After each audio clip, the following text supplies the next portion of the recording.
জুলাই অভ্যুত্থানের নেতৃত্বে থাকা ছাত্রনেতাদের নিয়ে গঠিত জাতীয় নাগরিক পার্টি বা এনসিপিকে নিয়ে বাংলাদেশের রাজনীতিতে তুমুল আলোচনা চলছে। কেউ তাদের প্রশংসা করছেন, কেউ বা করছেন নিন্দা, এবং রাজনীতিতে আসলে এটা খুবই স্বাভাবিক ঘটনা। তবে এনসিপি নেতাদের কারো কারো বিরুদ্ধে দুর্নীতি এবং অনিয়মের কিছু অভিযোগ পাওয়া যাচ্ছে, যেটা আসলে খুবই দুঃখজনক। আমরা আশা করব এসব অভিযোগের নিরপেক্ষ তদন্ত হবে এবং দোষীদের বিরুদ্ধে ব্যবস্থা নেওয়া হবে। কিন্তু আরেকটা বিষয় খুবই হয়তো আপনারা লক্ষ্য করে থাকবেন, খুবই হতাশাজনক এবং দুঃখজনক। এনসিপির নেতৃত্বে থাকা নারীদের নিয়ে একটি মহল দীর্ঘদিন ধরে নানামুখী অপপ্রচার চালাচ্ছে।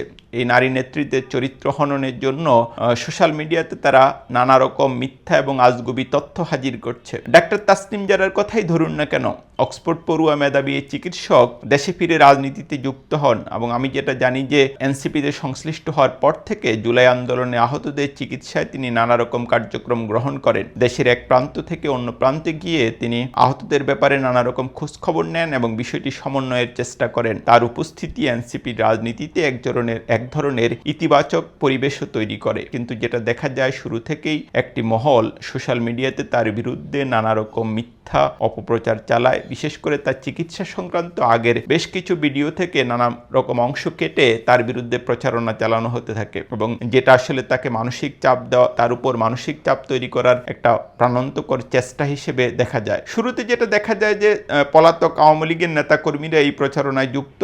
এখন যেটা দেখা যাচ্ছে যে এনসিপি নেতৃত্বের চরিত্র হনন বা তাদের বিরুদ্ধে অপপ্রচারের ক্ষেত্রে আরো কিছু মহল যুক্ত হয়েছে। সর্বশেষ যেটা দেখা যাচ্ছে যে এনসিপি নেত্রী ডাক্তার তাজনুবা জাবিন, তার বিরুদ্ধেও নানা রকম মিথ্যা অপপ্রচার চলছে।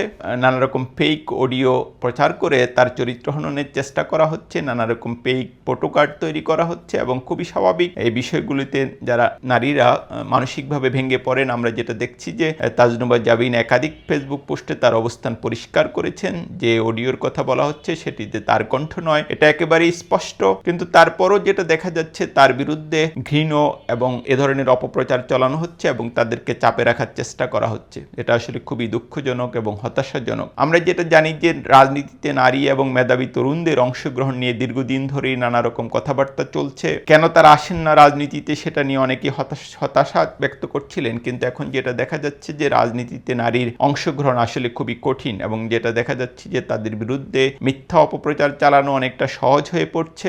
আমরা আশা করছি যে যারা এইসব মিথ্যা অপপ্রচার চালাচ্ছেন তাদের বোধোদয় হবে এবং এদেরকে আইনের আওতায় আনা হবে। এমনিতে এনসিপির কেউ যদি কোনো রকম অপরাধে জড়িত হয়, নিশ্চিতভাবেই তাকে বিচারের মুখোমুখি করা উচিত। এনসিপি দেখে কোনো রকম দায় মুক্তি পাওয়া উচিত নয়। এবং আমরা যেটা দেখি, বাংলাদেশের রাজনৈতিক কাঠামো যদি আমি বুঝতে পারি, প্রশাসন এবং বিভিন্ন বাহিনীর কার্যক্রম যদি বুঝতে পারি, আসলে এনসিপির সেই ধরনের সুযোগ সুবিধা সম্ভবত এখন আর পাওয়ার কোনো সুযোগ নেই। কিন্তু তাদের সংগঠনে যুক্ত নারী নেতৃত্বের বিরুদ্ধে যে মিথ্যা অপপ্রচার চলছে, সেটার অবশ্যই সুরাহা হওয়া প্রয়োজন।